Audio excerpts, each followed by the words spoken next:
Welcome to the word of God through 40 days till good Friday. ఈరోజు దేవుడు మనతో మాట్లాడాలనుకుంటున్న వాక్యం ఏమిటంటే యెషయా గ్రంథము 19వ అధ్యాయము 22వ వచనము. వారు యెహోవా వైపు తిరగగా ఆయన వారి ప్రార్థనను అంగీకరించి వారిని స్వస్థపరచును. ఈ దినాన మీలో ఎంతమంది అనారోగ్య పరిస్థితుల్లో ఉన్నారో నాకు తెలియదు. ఎంతమంది ఫిజికల్గా కానీ మెంటల్గా కానీ ఎంత స్ట్రెస్కి గురవుతున్నారో నాకు తెలియదు. కానీ ఆయనకు తెలుసు కాబట్టి ఆయన నీతో మాట్లాడుతున్నాడు. ఒకవేళ నీకే అనారోగ్య పరిస్థితి కనుక ఉన్నట్లయితే అది అనారోగ్య పరిస్థితి అయి ఉండొచ్చు, మెంటల్గా డిప్రెషన్ అయ్యి అయి ఉండొచ్చు, ఏదన్నా అయి ఉండొచ్చు.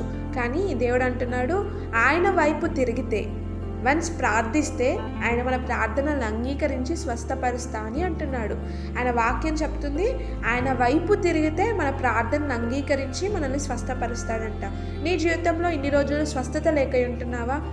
ఈ దినాన దేవుడు మాట్లాడుతున్నాడు, ప్రార్థన చేయు, ఆయన వైపు తిరుగు. ఈ లోక వైద్యులు అన్నీ ఉంటాయి, ఎన్నో ఖర్చులు పెడుతుంటాం, కానీ ఒక్క ప్రార్థన చాలండి.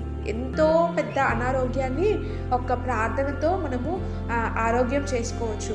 ఈ దినాన దేవుడు నీతో నాతో మాట్లాడుతున్నాడు. ఇంకా ఏ పరిస్థితుల్లో నువ్వు ఉంటున్నావు, ఎన్ని రోజులు అనారోగ్య సమస్యల చేత పీడించబడుతున్నావు, ఎన్ని రోజులు మెంటల్ డిప్రెషన్ చేత నాకు అది రావట్లేదు ఇది రావట్లేదు అని ఎంతగా డిప్రెషన్కి ఎలోన్గా లోన్ అవుతున్నావు. ఈ దినాన దేవుడు మాట్లాడుతున్నాడు నీతోనే.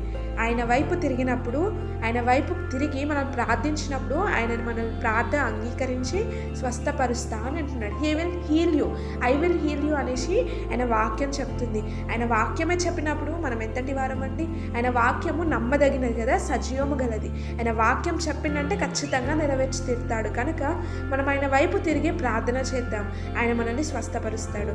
ఈ వాక్యము మన జీవితంలో ఆయన నెరవేర్చును గాక.